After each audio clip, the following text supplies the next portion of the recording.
Yip, yip. On today's episode of the John Campea Show podcast, Ballerina, the John Wick spinoff that was supposed to come out in like 3.5 months. It's just been pushed an entire year. We'll talk about that. Also, Mark Wahlberg bringeth joyous news. Uncharted 2 has turned in the script, and they might be shooting that sooner than you think. Also, Star Wars The Acolyte. We have now heard of a possible release date, and it's a lot sooner than I was expecting. And Avatar The Last Airbender is now here. It's available. The reviews are out, and they're kind of mixed. What do we think about it? We're going to talk about that and a whole bunch more. The John Campea Show podcast starts right now.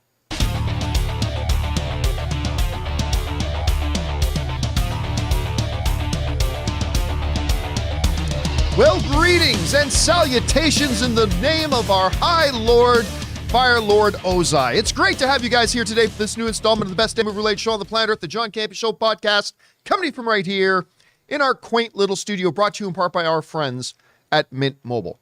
I'm, of course, your host, John Campea, and it is an awesome honor and privilege, as it is every day, to have you, our international friends, gather around as we talk about our favorite things in the world, movies and movie news, TV and streaming, and all sorts of good stuff. Not just giving you our opinions, but also giving you information and context so you guys can form your own well-informed opinions, whether the same or completely opposite from ours.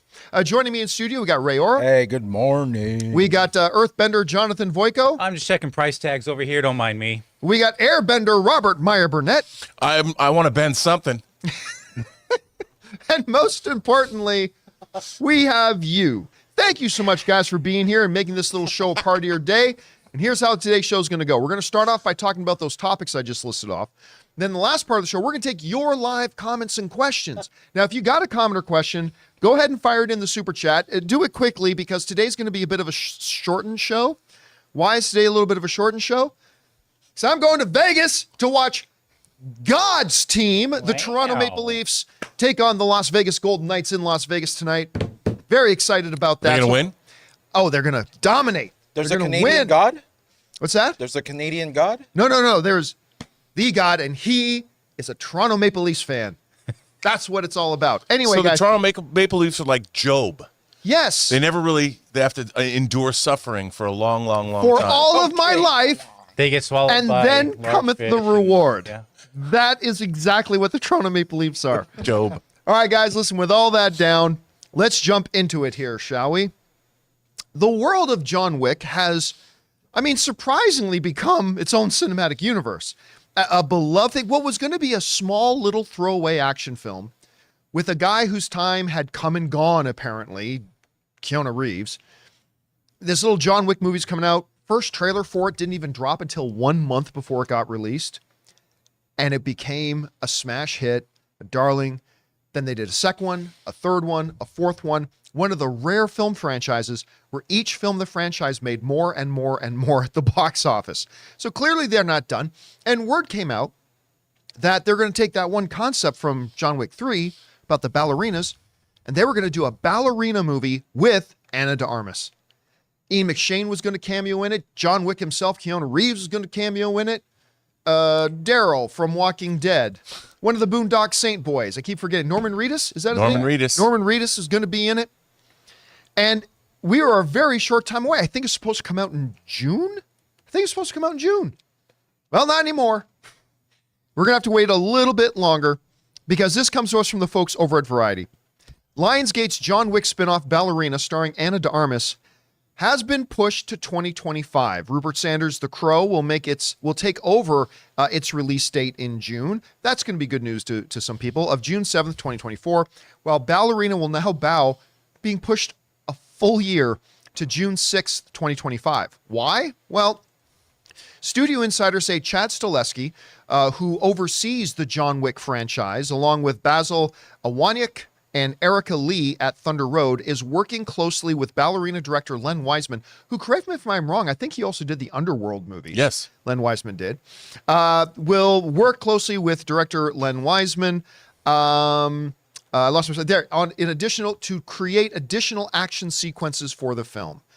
There you go. So apparently, we covered a story a little while ago that Chad Stileski, one of the directors of the John Wick films, and is also directing the upcoming Highlander movie with our boy Henry Cavill, has kind of been made and appointed the Kevin Feige of the John Wick universe and the Highlander universe by Lionsgate. And I guess Chad Stahelski looked at the movie and said, needs more cowbell. It needs more action. And so he decided to pull the plug on the release coming in 3.5 months, and they're going to create more action sequences and push it out a year. I'm torn on this, Rob. I'm torn. Look, if Chad Stahelski looked at this movie and thought, this is boring, and this doesn't fit the identity of what a John Wick property should be, and we want to set certain standards, listen, the reaction to the Continental series was a little bit mixed. I quite liked it, actually. I thought it was pretty darn good. Not John Wick 4 good, but pretty damn good. Then, yeah, go ahead, push it, add more action sequences. But I am also bummed because I've been looking forward to watching this movie for a while, and I hope it's not just action for the sake of action. I hope it's action sequences they put in to, highlight a part of the narrative and to accentuate the story, and like good action sequences do. Anyway, Rob, you hear about this. Are you more bummed that we're not getting it in 3.5 months, or you're more encouraged that Stahelski's saying, let's throw in some more of that John Wick action? How do you see it? Well, it's always concerning to me because knowing how movies are made, you have your script. Usually they go when the script is approved. And by the time you get to the end of a film, I mean, we're talking months before its release date, and then you make decisions. I mean, it doesn't necessarily mean something's wrong, but I'll tell you what it does mean. It means that millions more dollars are going to get spent. And that's never a good thing unless they see that the movie has such potential, they want to goose it and make it bigger. That I can understand that with this particular franchise. And I can see that maybe they want that. Maybe Ana de Armas was so good in the role. This is what I choose to believe, John. She was so good in the role, plussing what she did in No Time to Die, and she kicked so much ass. They're like, why are we not less dancing and more gunplay? More of Although that. I'll watch Ana de Armas do either. Me too. Whatever play she wants, I'm down. But the thing is, I think that obviously this is a very lucrative franchise. The John Wick box office has always gone up. Yep. So I think hopefully it's a good thing, and it's nice. This Crow remake, we also know that it took as long as almost The Flash to make this Crow remake. I have no interest in it, but I'll watch it because I love the original Crow. No interest in it, but I'm going to watch it.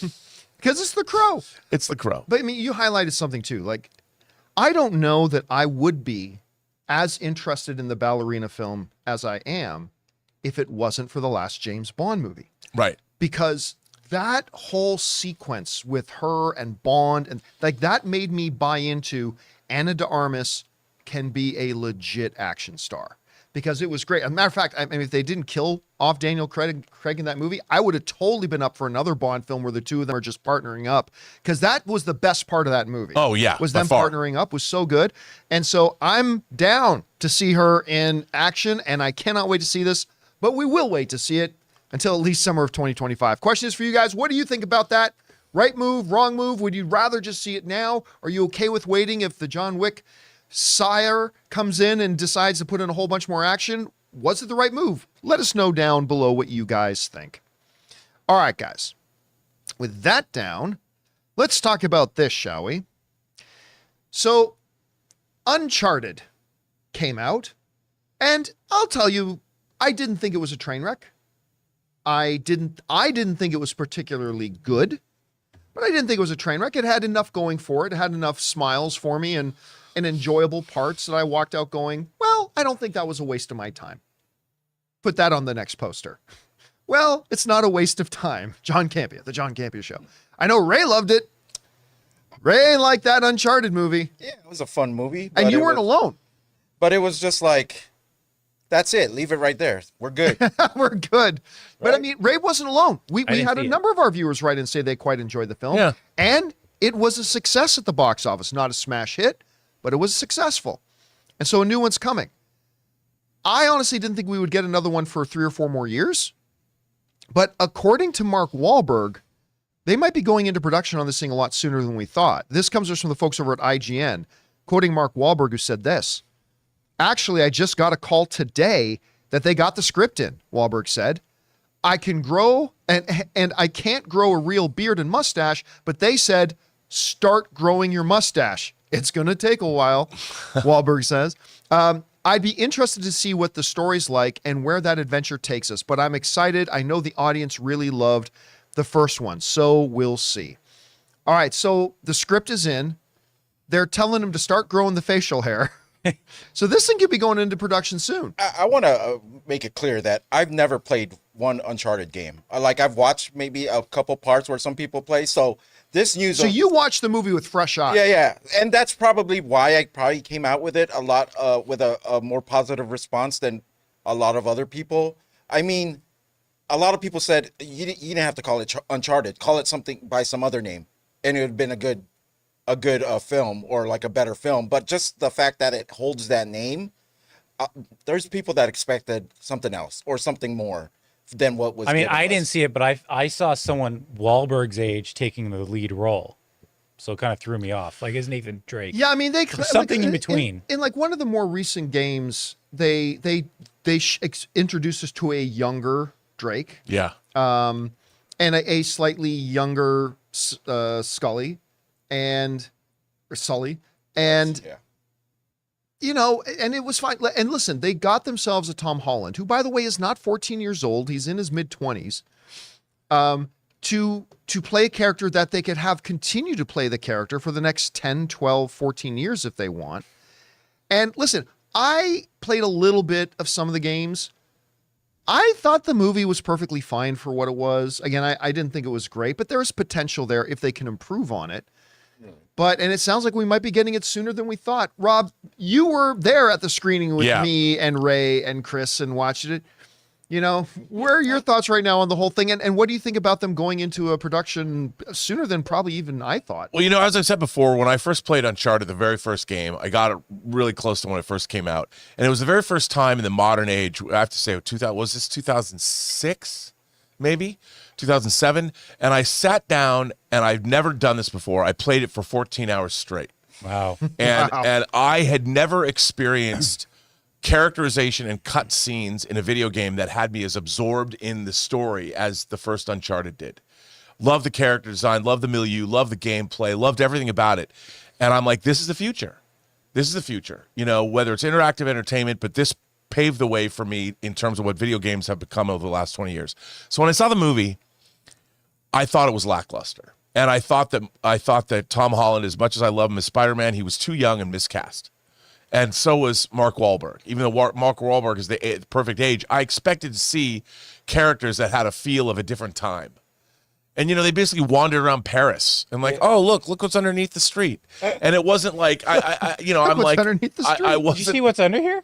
Yeah, I mean, that's kind of, so I found it all. The one thing I did love was the Spanish galleons being picked up by the helicopters, and that was rad. That was a fun, that was a fun rad. sequence. I'm like, okay, I did like that. because Yeah. I could see that happening in an Uncharted game. That was awesome. So I didn't hate it. I was just disappointed by what led up to that. You know, I wanted to see a different kind of a movie. You know, it's funny, is that the guy who spent that much time in one of the games had that feeling. And the guys who really don't have much experience with the game thought the movie in and of itself, well, I thought it wasn't terrible. Ray thought it was quite good. Yeah, So. one of the the worst parts, I think, a lot of people think the whole movie was the worst, but how much they use Antonio Banderas as the villain. Right. I felt cheated out of that. Yeah. It felt like he seemed like he would be such a good, but he didn't even live through like the whole movie. Like, I think they only used him for a little bit, right? Like, he was already. Yeah, but the villain ended up being the other girl. You don't change the story because you got a certain actor in, right? Yeah, but I but thought they misused the character. I just like him forget a lot. Antonio Banderas. His build up in the movie. They was could have done very more with good. the character. I will say this. I expect this to be the Lethal Weapon 2 of the Uncharted franchise. Bigger, better, more wildly entertaining than the first. Shall we call it the Lots of Empire puns. Strikes Back of the Uncharted franchise? Yeah, the Empire. I don't know if it's going to be that. And maybe the treasure will be deeper in the cave, not The just Road right Warrior? in the Yeah, front. like not just sitting right there when in you the walk in front. the door. I mean, if he kills someone with a nail gun and says nailed it, then it definitely will be the Lethal Weapon 2 of the franchise. Is that what happened in Lethal Weapon 2? Nailed it. Nailed it. Really? All right. Guys, with that down, let's move on to this, shall we? Speaking of stuff upcoming, you never know if a reported Star Wars project is ever actually going to hit a screen of any kind. because, Kathleen Kennedy's reign at Lucasfilm has been marred and cluttered with two things. One, consistently making the wrong decision in which filmmakers to work with, because the number of times she's changed writers and directors on projects that became a mess, it's lost count. And the other thing is announcing projects that never happen. And a few have, but a lot more haven't than the average studio would have in a 5-year span, right? But one of the projects that is coming is Star Wars: The Acolyte.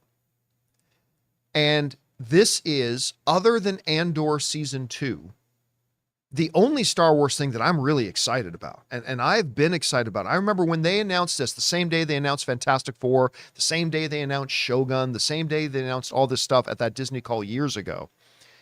When they brought up The Acolyte and kind of described what it was, I lost my shit. I thought, this is great.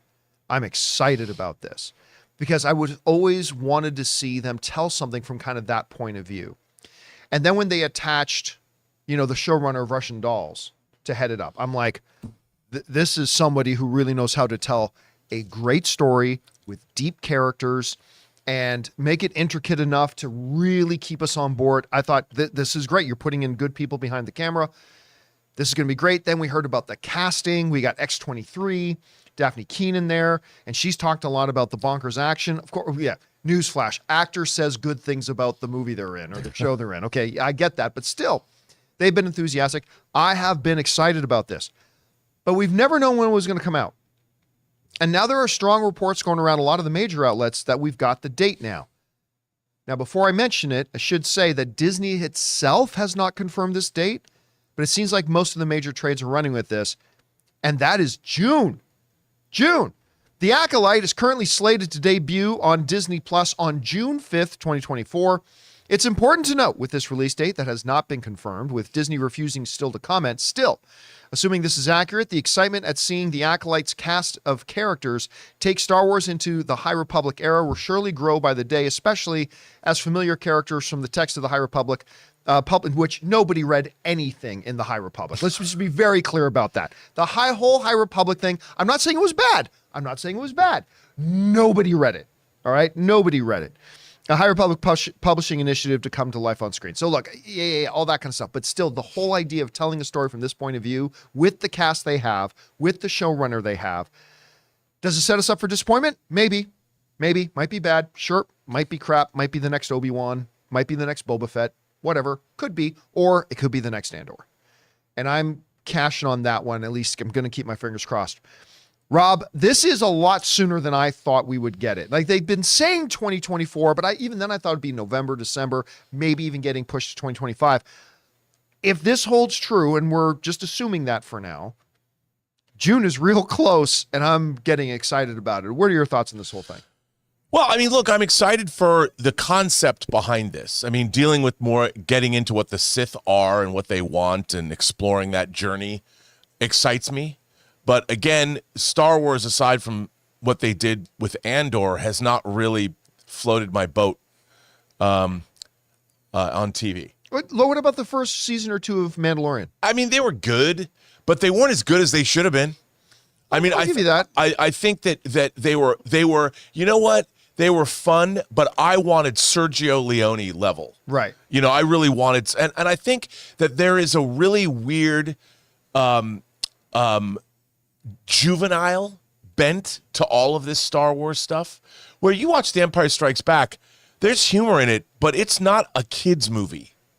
Even whereas I feel that because a lot of modern Star Wars, especially on Disney Plus, has been derived from animation, that it's missing. Whereas Andor felt like, oh, I'm watching something that was made for adults. Mm-hmm. And I always felt that Star Wars and Empire are movies that were made for everybody, the child and everyone. So I would like to see more of a new take on the Star Wars universe. You know, I don't want someone to say on this show, why are you such a mega Sith? You know, something like that instead of a mega. I've never heard the phrase. Well, it's going to be new. Oh, there we go. You know, but I always feel like everything is so, like, I watch Ahsoka, but everybody feels like bullies in high school. You know, it doesn't, It seems like people don't have adult concerns. If that makes any sense. Yeah, listen. Please be better than Ahsoka was. Please be better And than Boba Ahsoka Fett. was. I mean, but the thing is, I think Ahsoka was better than Boba Fett. way better. Yeah. I would put it I would put it on par with Obi-Wan. You know, I didn't think Obi-Wan was terrible. It was just a disappointment. I didn't think Ahsoka was terrible. I just thought it was quite a They just disappointment. lurch. You go from like, there's some good stuff in Obi-Wan, but then it's offset by Princess Leia running around and goofing around. And why is a 9-year-old girl, why did she have to be in a story that should have been so Obi-Wan centric to make it about rescuing her or whatever? And once he Member berries, rescued Rob. her, my thing was like, okay, she's going to send her back to Alderaan. And then it's like, oh, she's sticking around. Well, that sucks. And anyone who's drank Gatorade for as long as I have should be excited for Yeah. this. There's a lot of acolytes in a lot of Gatorade. acolytes in the Oh, Gatorade. I'm like, what is Gatorade? What was it in? Full of in, acolytes. Idiocracy. It's got electrolytes. It's got the Full of acolytes. acolytes. A new joke has dawned today on the John Campea Show. Yeah, your drink is good, waiting but for that one, baby. does it have a lot of acolytes in it? That's The shroud the of key. bad jokes has fallen. Yeah. Oh my God! There- Somehow, no limits here. somehow, Ray has returned. All right, guys. Question is for you. Are you excited for the acolyte? I'll tell you what. It's hard for me to get excited about. I'm a lifelong Star Wars fan. Star Wars is my life, but it's been hard for me to get excited about Star Wars stuff lately. But I'm excited about this. Is it turning your crank right now? Maybe yes, maybe no. Whatever you guys think, jump down into the comment section below and let us know your thoughts. Oh, acolytes is fine, but turning your crank, that's going over the line. Well, Rob opened the show with bending something. What does that Now even we're turning mean? the crank. It just sounded like it was bad. I don't even have my popcorn bucket There's yet. nothing wrong with it. All right, let's go. All right, let's move on to this, shall we? Well, today is the day. Avatar, The Last Airbender, is now out, available to be viewed by everybody, and the reviews are starting to come in. And they're mixed. The reviews are mixed. As of right now, with 41 reviews in, Avatar: The Last Airbender is holding a 59%. So Man. 1%. It's been going back and forth between 59 and 60. Yeah, it was 60 earlier. With 60, it gets the bright red tomato. At 59, it gets the green splat. And it says it's got 75% with the audience rating. Okay, I mean, audiences have had time to watch a couple of episodes, I suppose. So, but again, remember, unlike movies on Rotten Tomatoes has no way to verify that the people voting on audience scores have actually even watched the show. So just to be clear about that. So never take Rotten Tomatoes audience ratings on TV shows with a grain of salt. Still, it's kind of mixed. Now, as you know, Jonathan and I were talking about this earlier in the studio. As we've gone through them, the positive ones aren't like super glowing, like this is one of the best things ever. But the negative ones are not true trash bin. Like they're not, this is the worst thing I've ever seen. Like it's all kind of hovering right around there. The general consensus seems to be it's pretty good. I watched the first episode. I've had time to watch. I didn't think it came out until tonight, but then I found out, wait, it came out like at midnight. I didn't realize that. So I've watched the first episode and I don't know what the problem is. I watched the first episode. I liked it. I thought, I mean, if you know the cartoon, it's the live action iteration of the cartoon. Actually, better. I thought the live action first, remember, I'm talking exclusively about the first episode. Ozai be praised. That I think the live action first episode is better than the animated first episode. I may feel completely different once I watch the rest of the series, sure, but I thought it was okay. I didn't watch it and jump out of my chair and start screaming like, "Oh my God." But I mean, I watch them like, this is pretty good. This is pretty good. So that's where I'm at right now. Again, remember, only one episode in. I will probably watch at least one or two more episodes on the drive to Vegas. Tesla autopilot be praised. So probably, Anna will be driving. I'm not going to drive and watch it at the same time. But But so far, I'm okay with it. I'm actually thinking it's pretty decent. Anyway, Rob, you've been seeing the reviews coming in. Where have your expectations level been for Avatar right now? What do you think about? I didn't know that it dropped last night. To be honest, I was really looking forward to this, and I still want to watch if it's something I want to see. Like, at first when One Piece dropped, for instance, there was kind of mixed reaction, but I think overall people have liked it. I certainly enjoyed it more than I thought. So I'm looking forward to this, and I want to watch it. I didn't. Again, I'll probably sample the first couple episodes tonight with Elizabeth. But listen, so I'm excited. I thought the trailers looked great. The episode starts with a guy in the capital city of the Fire Kingdom. Clearly, he's stolen. He's a Bothan with the plans. He's got the secret plans, and he's trying to get out of the city in a really nice little action sequence. And then very early in the episode, we see Fire Nation attacking, I think it's the Southern Air Temple, attacking the Southern Air Temple in a pretty good little action sequence, especially for a Netflix show. I thought it was really good. And then we get, introduced to Aang coming out of the water. Again, if you just watch the first episode of the animated show, I think the first episode of the live action one was superior. Now, I think the animated show gets better and better as it goes.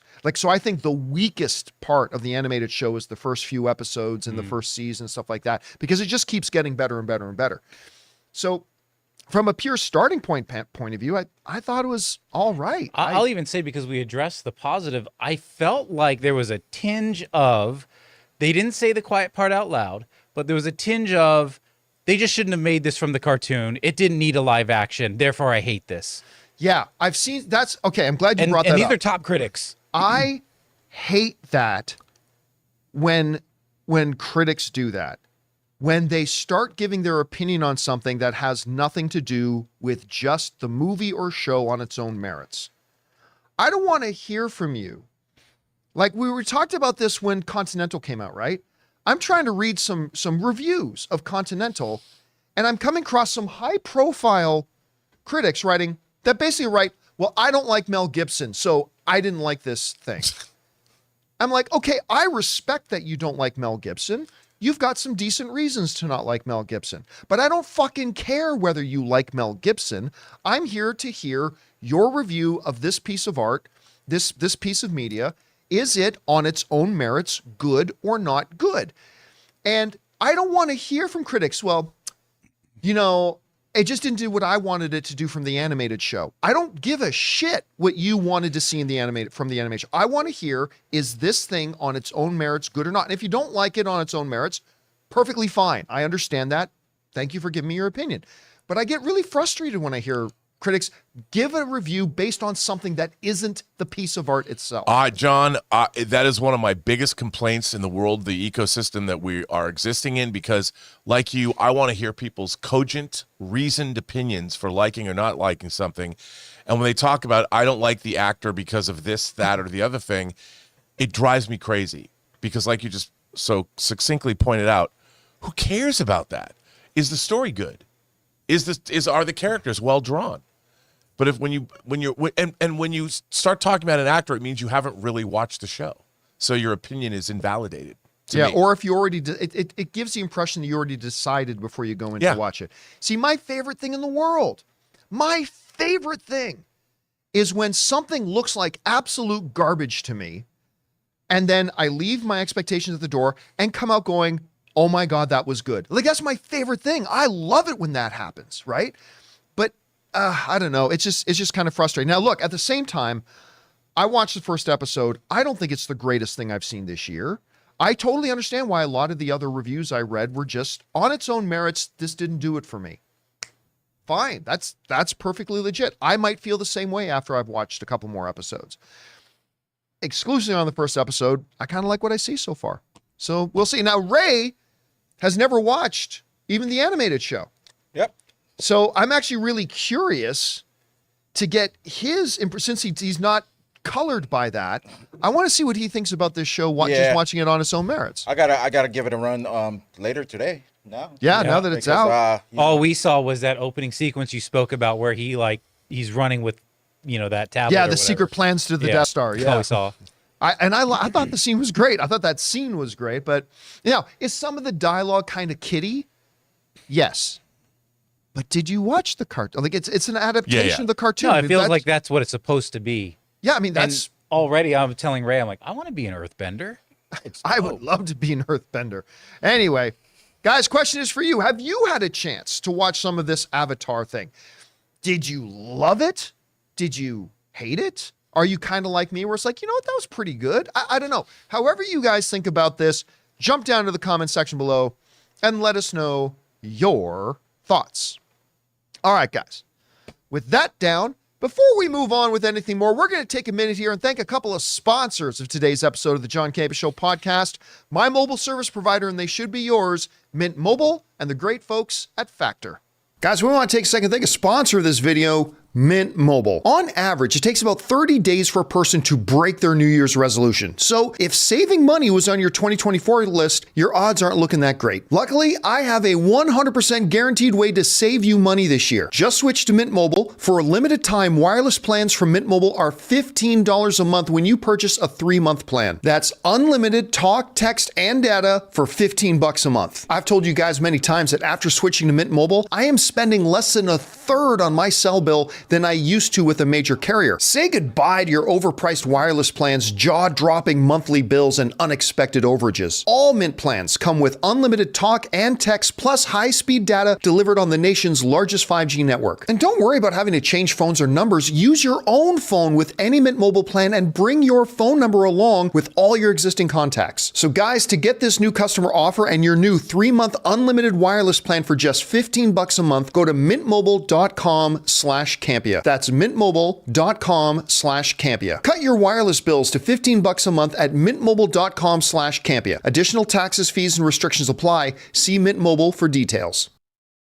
We want to take a second to thank a sponsor of today's video, Factor. You know, guys, some days it's great to prepare your own meal, but some days it's great to have wonderful, delicious meals already ready to go. Factor's delicious, ready-to-eat meals makes eating better every day easy. Wherever tomorrow takes you, be ready with pre-prepared, chef-crafted, and dietitian-approved meals delivered right to your door. You'll have over 35 different options a week to choose from, including keto, calorie smart, vegan, veggie, and more. And there's even more to enjoy with over 55 nutrition-packed add-ons that help make your weekly meal planning even more delicious. So what are you waiting for? Get started today and have a feel-good week of meals ready to go. They've got snacks, smoothies, and more. Discover a wide variety of easy options for the entire day, like breakfast, midday bites, and more. And guys, you get to save. We've done the math. Factor is less expensive than takeout, and every meal is dietitian approved to be nutritious and delicious. So guys, head to factormeals.com/Campea50 and use the code Campea50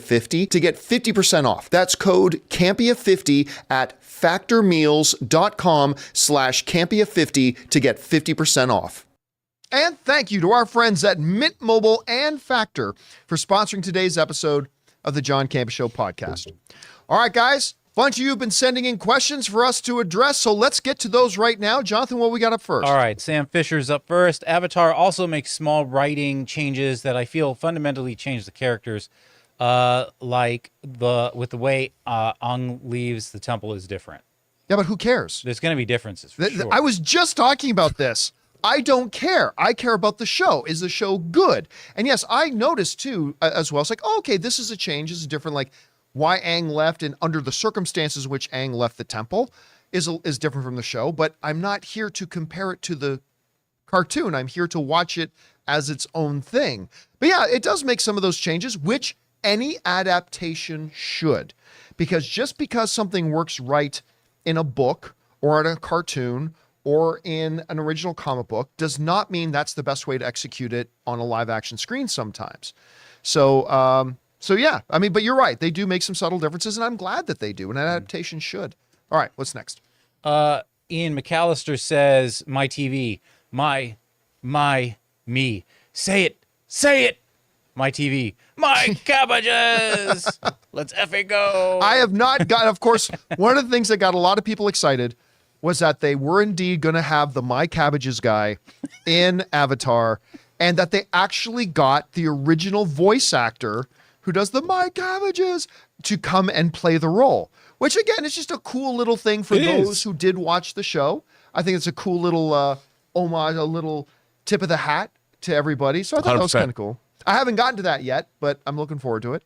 All right, what's next? Jay Loco says, will you ever give Mayans MC a watch? My wife and I like Suns, but loved Mayans, and it gave Aftermath closure to Jax, Wendy, and some other Suns members. I've spoken many times about Mayans MC. I've actually gotten together with several of the cast members of Mayan MC. And actually, just a side note, next week or in a couple of weeks, I'm getting together with Kurt Sutter, the creator of Sons of Anarchy and the creator of Mayans MC. To talk about a little bit of Sons of Anarchy, a little bit about his new podcast, his new show that he's got coming out. Anyway, that's a side thing. Are you going to interview him for Designing Hollywood? No, it's not for Designing Hollywood. Damn it.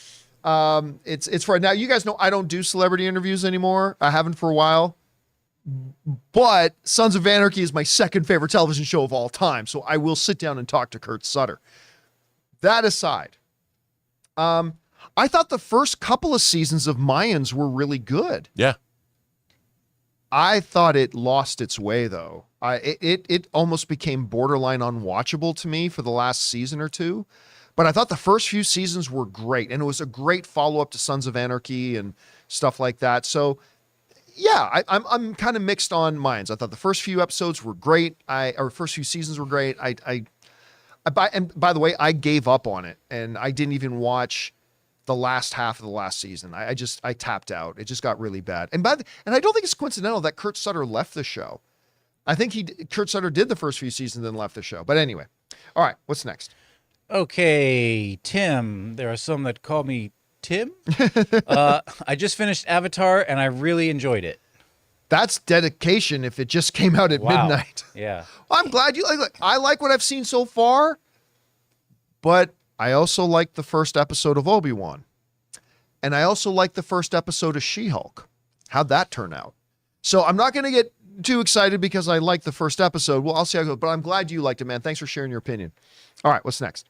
We have CJ Rebirth, who also, I finished season 1 of Netflix Avatar, and I loved it. It has the spirit of the animated show, and the cast nailed their performances. It's a W for me. That's good to hear. It's good to hear that for some people like it. Again, look, I've already seen some people writing online like, oh, the reviews for Avatar: Last Airbender are terrible. It's like, well, the majority of the critics like it. It's a small majority. It's mixed. It's definitely mixed. And I'll see how I feel about it after I watch the whole thing. But it's good to hear from you guys who have watched it and that you enjoyed it. Glad to hear it. All right, what's next? Scroll down. Richard Lai says, hey, John, did you see the cast for Superman Legacy getting their first shoot after script read? Looks like everyone's excited and energetic for this reboot. What are your thoughts? Yeah, actually, I think, Jonathan, you're the one. Yeah. Jonathan actually came up to me about 5 minutes before we started the show and said, did you see this picture? And James Gunn posted a picture of the cast after their first table read. And it's really cool just seeing stuff like that. You know the word I'm going to say, Rob. It's the tangibilization. Tangibilization. It's the first It's a great picture that makes it feel like it's, oh, this is real. Like this is really. Did you have a chance to see the image? I didn't see the image because I was driving here, so I haven't seen it. Is that what it, But I have been saying, bet on this movie. Bet on this movie. This movie is going to be different. It's going to have a feel that's different than the comic book movies that we've been getting over the last 25 years. It's going to be more classical. I think James Gunn's really going to surprise people. I'm all in on this, John. I might wind up with egg on my face and lose everything at the table, but I'm all in. All right, what's next? We got, is it Jared? Yes, Jared's next. What are the chances of Batman Beyond getting the Deadpool treatment after the concept art being released and with enough positive fan reception like Deadpool leaked footage? Here's the problem. You picked the wrong day to ask this question. Here's the problem. It's the excitement from this many people who care about Batman Beyond. Dude, everybody loves that show. No, they don't. Yes, they do. Or else it would be a show. Yes, I do. There would be something of it, and it never would have got canceled. If everybody, no, most people never watched the show. Come on. I'll agree with you that this many people that actually watched the show loved it. That's great. Good. But was it more than this many people who actually watched it? Well, it went what? Then you can say the same thing about Miles Morales. How many people knew there was another Spider-Man? Like in the general public. No. I'm asking, how many people loved Batman Beyond? You can make a good point. Well, they Everybody made who a Batman watched it- Beyond animated movie. But I mean, listen, I've always said One day most you're going to people come around do on not this. care about Batman Beyond and whatever his name is, Lufus Miss Asshole. I don't know Terry what his name is. Terry McGinnis, bruh. That's it, Terry McGinnis. That's right. You've been saying this for 9 years since we've been streaming. Right, and I've been right the whole time. One day. For 10 years that I've been doing this, people say, they're going to make a Batman Beyond any minute now. I'm like, no, they're not. And here we are, 10 years later, and they still haven't. But, what did I say after Spider-Man Into the Spider-Verse came out? I said, you know what? There's some similarities between You did say that. Batman Beyond and Spider-Man Into the Spider-Verse.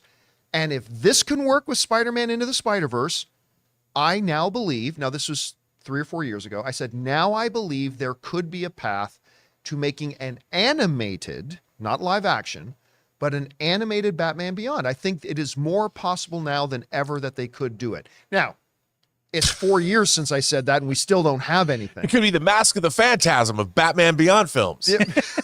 By the way, that's a great movie. It is a great movie. That is a great movie. I love Mask of the Phantasm. I have it on Blu-ray. But here's the thing. I have it in 4K, actually. I don't think you should compare, because the reaction for the Deadpool stuff that Ryan Reynolds himself leaked got like global excitement.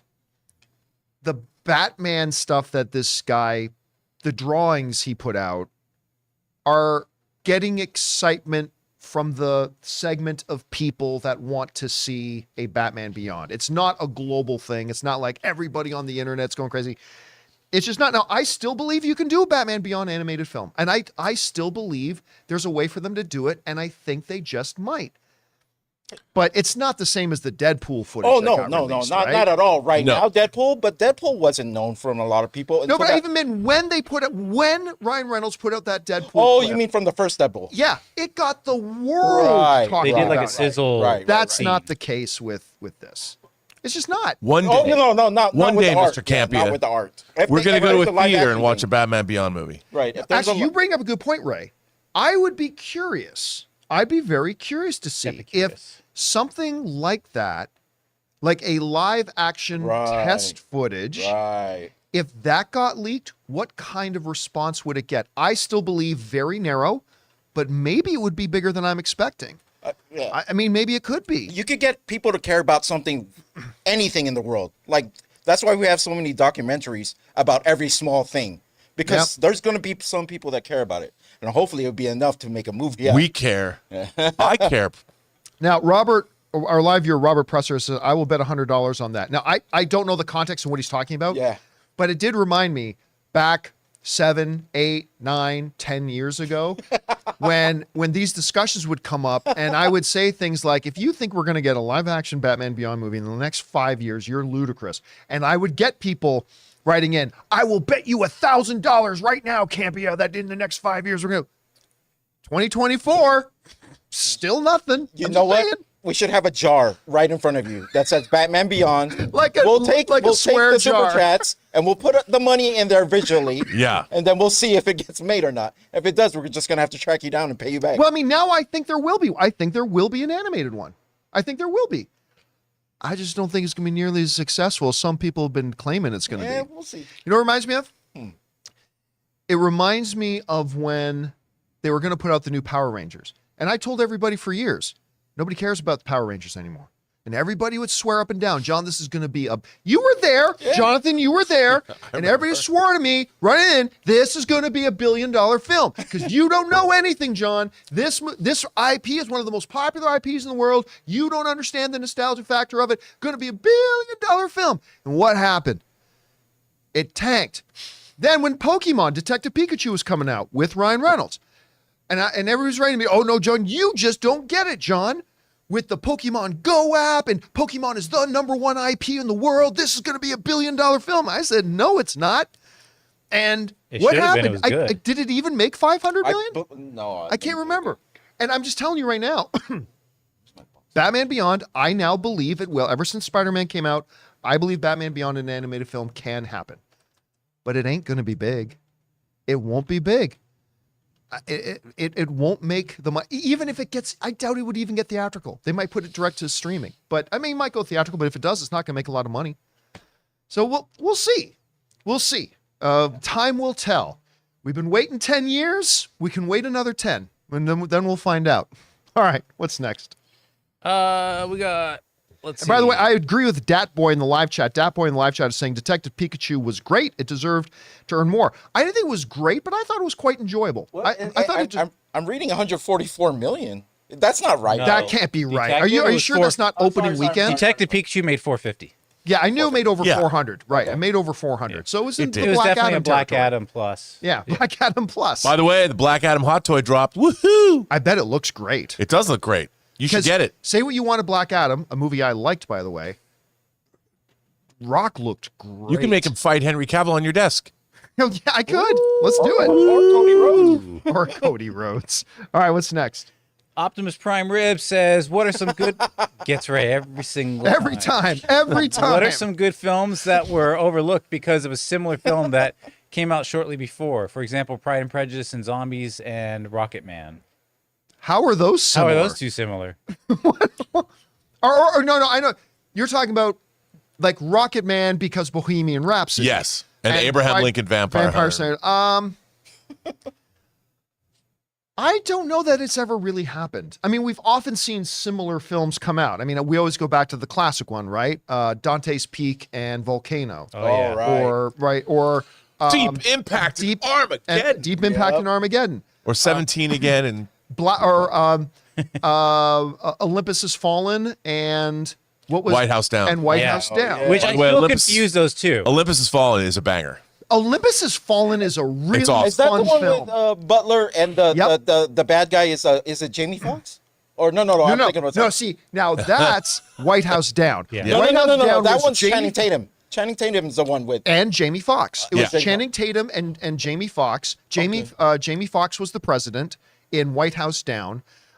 Two-Face was the Aaron president. Aaron Eckhart was the president in Olympus Has Fallen. All the Olympus, Then what's all the the movie? Has Fallen movies are Something great. Citizen, law-abiding citizen That's with a Gerard Butler. completely different movie. But Has who's the nothing to bad do guy with in the that? White House. Who was the bad guy in that? Butler was Jamie? the bad guy in that. Oh, Jamie he was. Foxx was the attorney. That's in the that. movie I like. By the way, I don't know why I just. just thought about this, but Changing Lanes is coming out in 4K. Sam Jackson and Ben Affleck. I know. That is one of the most underrated I know. films ever made. I keep That's wanting a to bring it great up. movie. I don't know why it just popped into my head, but I'm going to say something random, and that's the random thing I'm saying. All right, what's Random. next?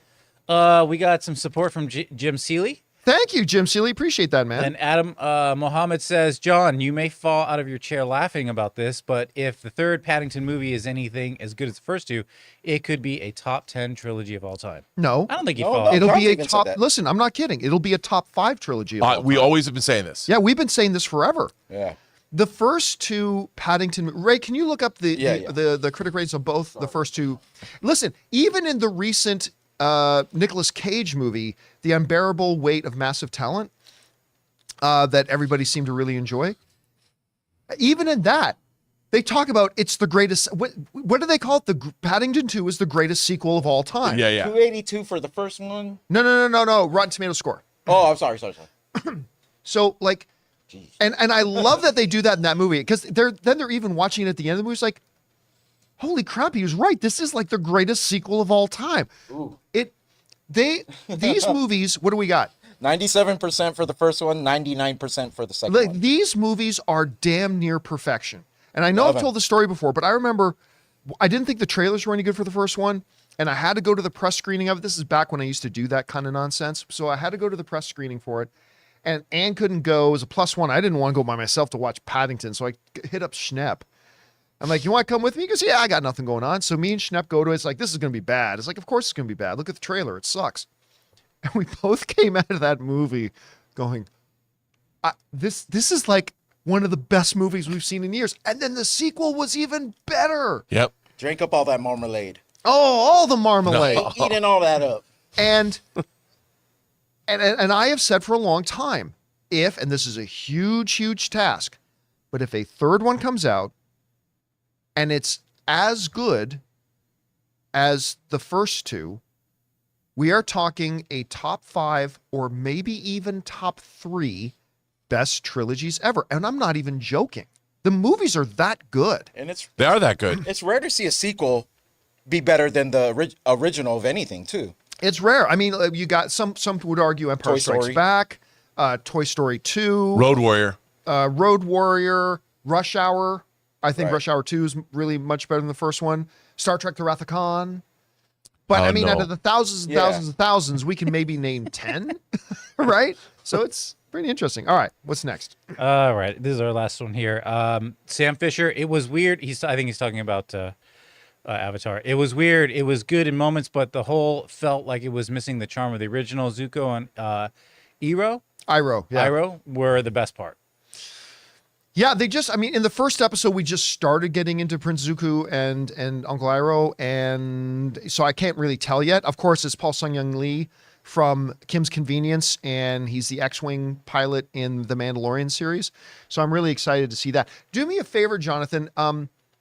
You might have to close that thing and reload it Okay. because it doesn't update when the window's open. All right. Let me. So yeah, do a refresh on that because there might be more questions in there. Because I know we turned off the super chats, but I think there were more than that in there when we. Well, while he's doing that, who's your favorite in the Avatar series again? Iroh? Was that your favorite character? Uncle Iroh, yeah. Because there's an episode that is okay. For the most part, Avatar: The Last Airbender is a show that is targeted to kids. There's certainly stuff in there that adults like myself can really appreciate and enjoy. But you can tell watching it is primarily targeted at a younger audience. Let's say that, right?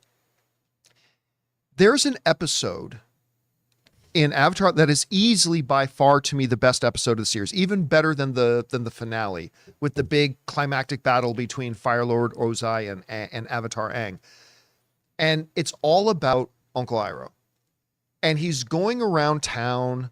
It's almost like what do they call a throwaway episode, a filler episode. It feels at first like a filler episode, right? But Uncle Iroh's just going around town.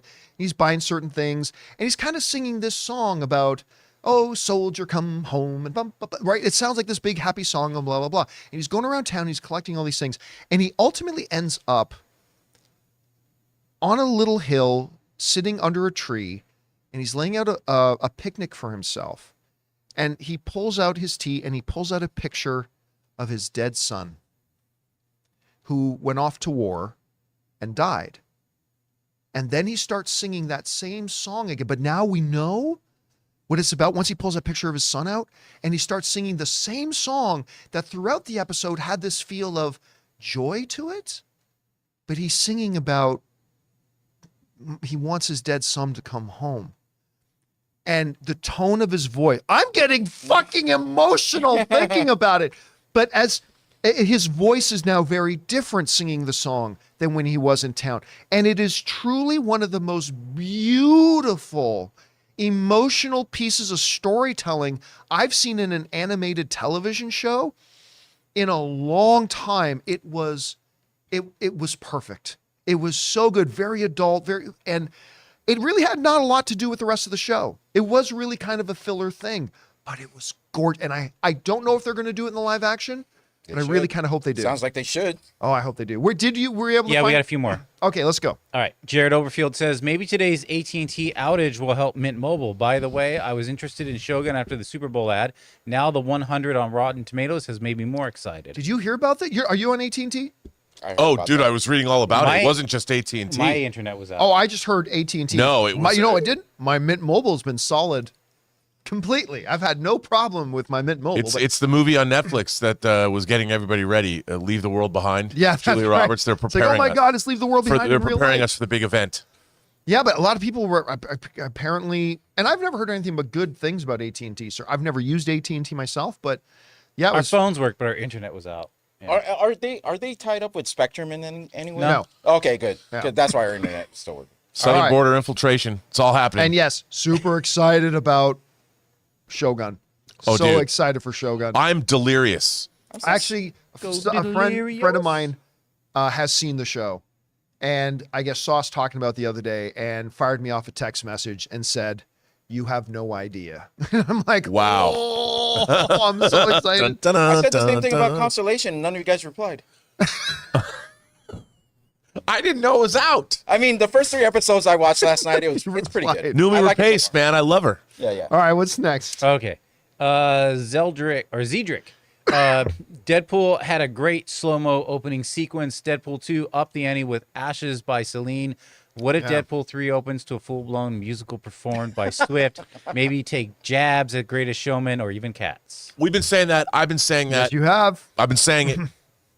There's going to be a song and dance number. You know, I've never even thought about them taking shots at Greatest Showman. I certainly hope they do. Oh my God. That would be so good. It's Hugh Jackman. I think, and I have no reason to believe this, but I think we're going to go into a part of this movie where they actually meet Hugh Jackman.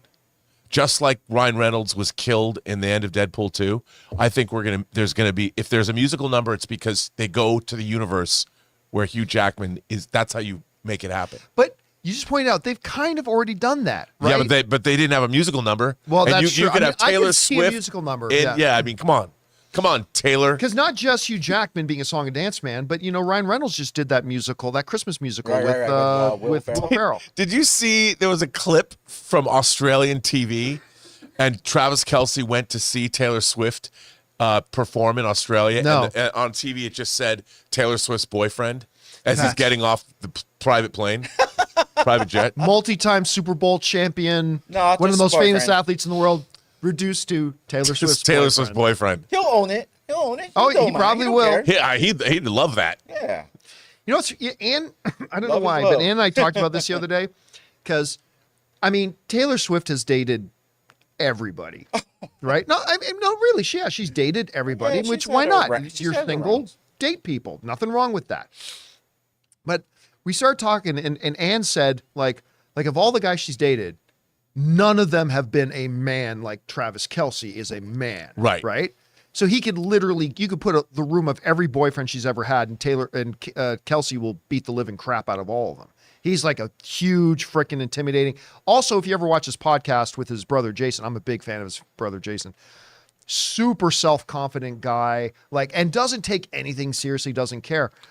And I said to Ann, I think probably one of the reasons Taylor Swift's relationship with this guy is probably more serious is because Travis Kelce doesn't give a crap. Right. I don't think he's impressed by her celebrity. He just thought she was a cute girl and said, I'm going to try to get my number to Taylor Swift. I don't think he's impressed by, I think he's very impressed by her as a person, but I don't think he's impressed by anything about her fame or success, whatever. He's got all the money in the world that he needs, whatever. And Also in his line, I mean, he's probably got women throwing themselves at him. Oh, and, yeah. And he probably, because of who she is, can actually bond, not worrying about whether a woman do you know really he had a likes him. reality TV show? Yeah. Yeah. There was They were trying to find him. Catch Kelsey? Yeah, Is that yeah. what it's called? They were trying Where to all find- these women would Yeah. come in and try to It was be like The Kelsey's Bachelor. girlfriend. Yeah, it was like The Bachelor, but Yep. with With him. Travis Kelce. Crazy. All right, what's next? Blackberry says, have you seen the trailer for Bill Skarsgård's Boy Kills World? Looks to be great. First feature for German writer-director Moritz Moore.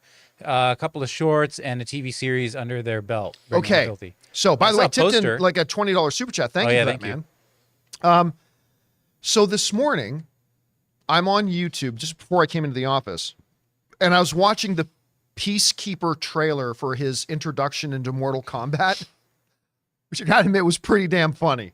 Because there's a move where Peacekeeper, they show fighting footage of Peacekeeper fighting like all these Mortal Kombat characters, and there's a move where he just goes, Eagly, and then Eagly flies in and hits the other guy. Peacemaker. I mean, it was funny. But, you know, when He's a peacekeeper. the video's done, it shows a bunch of recommended videos underneath.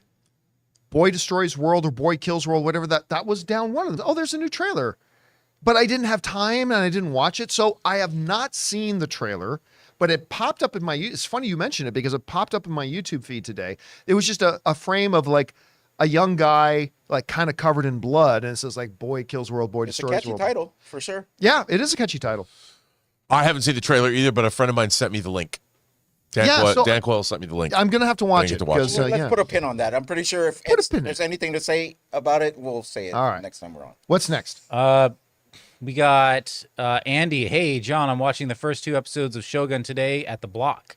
That was the thing you wanted to do. Yeah. Sucks that Great, you- rub it in. It sucks Yeah. that you couldn't get tickets for it, as I would have loved to see you again. Yeah, shut up. because you probably bought the 2 tickets I would have bought. Yeah. Yeah, and you know, Andy, You know what, bought Andy? the tickets You know for what? us. So Frankly, Andy, drop the you ban, could. drop You the could. ban hammer on Andy. I Yeah, want him you know gone. what? You're sorry, Andy. It's been real, but you're gone. It's I was so sad when that episode ended. I immediately got online. I went to go buy the tickets. Sorry, this event is sold out. Now, it's when is it? Sunday? Sunday. Sunday. Yeah. Okay. You know what? As it turns out, it's just as well because that's when we're seeing Dune 2.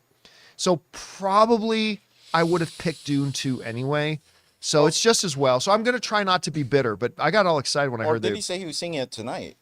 Well, whatever. Yeah, when did he say he's seeing it? Today. Today. Oh, it's today. And then I Well, guess, that's fine because I got to go see the Toronto Yeah. Maple Leafs play in Las Vegas tonight. So that You You one know that Everything shirt looks like a Star Trek: The Next Generation jersey. it does. Why? does it? Oh, he's kind of got the. Oh, the color. Two tone, yeah. kind of got The color, NC it's got a little. If it was a little more gold, I but was looking at the looking at you logo, like but this, yeah. you might as well have an insignia Yeah. on your. Yeah, except it's an NHL logo. When he I tapped know. it, it chirps. Chirp, chirp.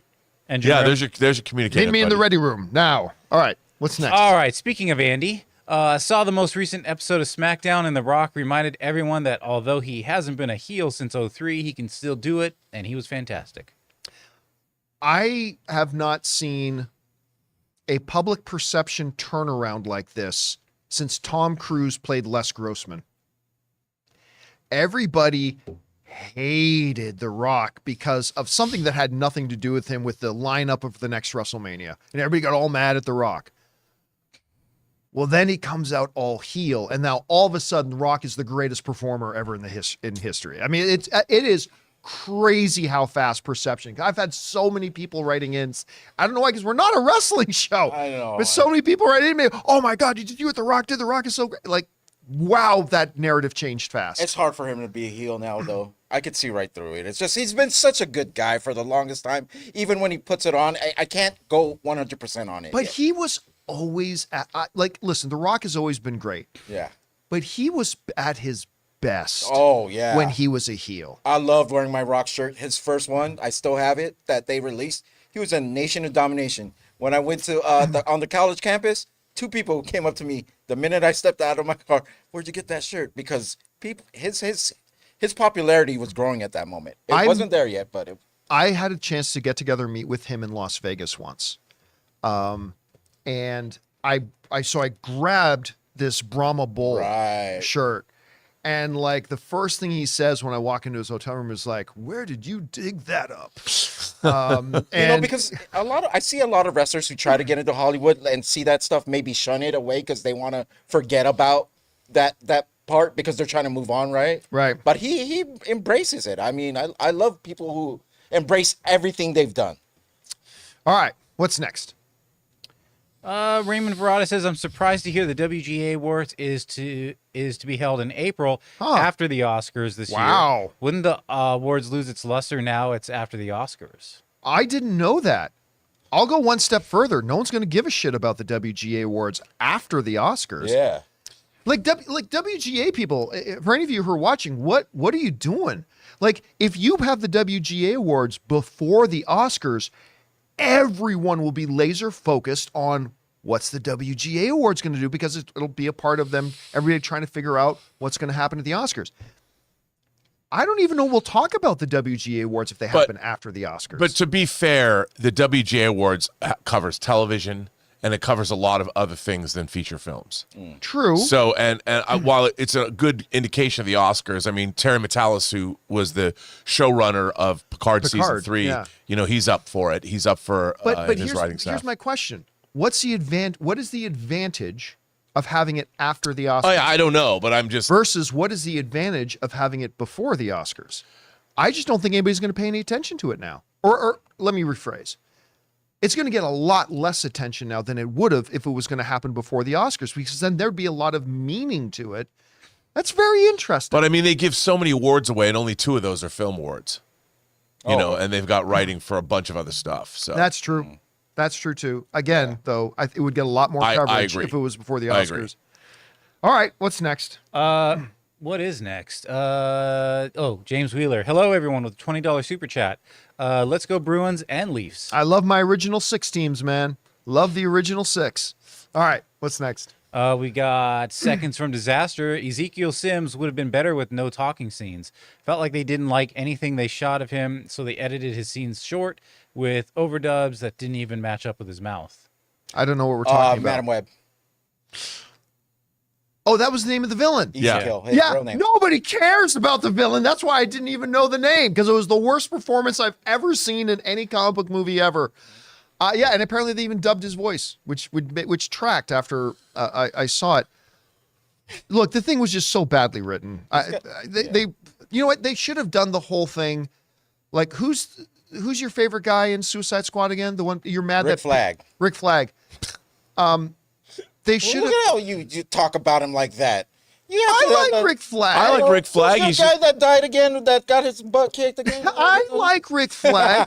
Now, what's the name of the actor who plays him again? Joe Kinnaman. Joe Kinnaman, come Kinnaman, on. right? Joe Ed. Kinnaman. So Ed.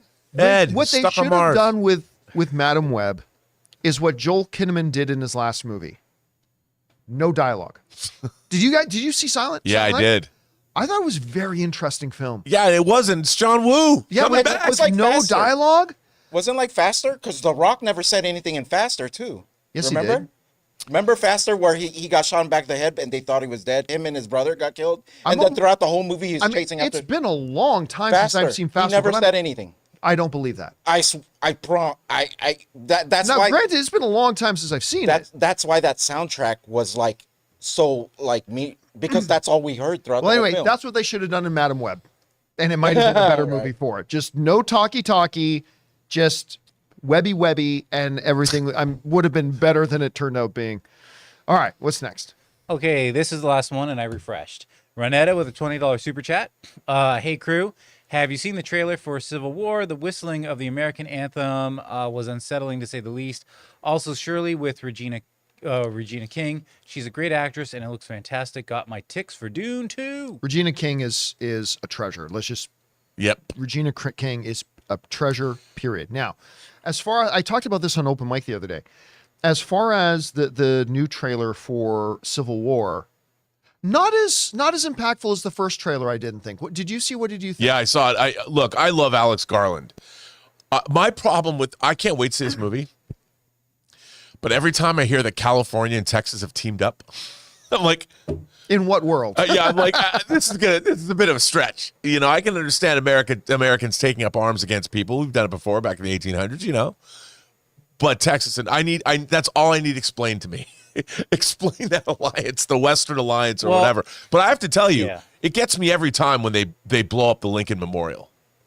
I'm like, how dare I just want to point out, there are people in the live chat who are saying, no, The Rock definitely spoke. He had like 3 lines. So I'm trying to read about it right now. I remember liking that movie a lot. I did too. I But he barely didn't talk It's remember. been so long since I've watched He didn't it. talk much in it. All right, I'll give you that. And guys, that'll do it for today's episode of the John Campea Show podcast. Thank you so much for being here, making the show part of your day. A little bit of a programming note, because I am leaving right now to drive to Vegas for God's team, the Toronto Maple Leafs, playing the Golden Knights in Vegas tonight. There is not going to be an open mic today or tomorrow. Also, there is not going to be a John Campea Show tomorrow. We will return on Monday, and I'll probably drop a couple of little vlogs on the channel on our Las Vegas adventures this week. Got some Bad Bunny, as people insisted to me that I should pronounce it that way. Okay, gonna go see Bad Bunny on thing. Is that how is it pronounced Bunny? I think if you speak It's Spanish, just the accent. yeah. Oh, it's just an accent Bad thing. Oh, I had Bunny. no idea. Whatever. So yes, we'll be back again on Monday. I want to thank the people in the room with me. We got Ray Ora. Have a good weekend. We've got Jonathan Voico, See ya. writer, director, producer Robert Meyer Burnett. Batman Beyond is coming. My name's John Campea, and until Monday, my friends, have a great weekend, everybody. Bye-bye.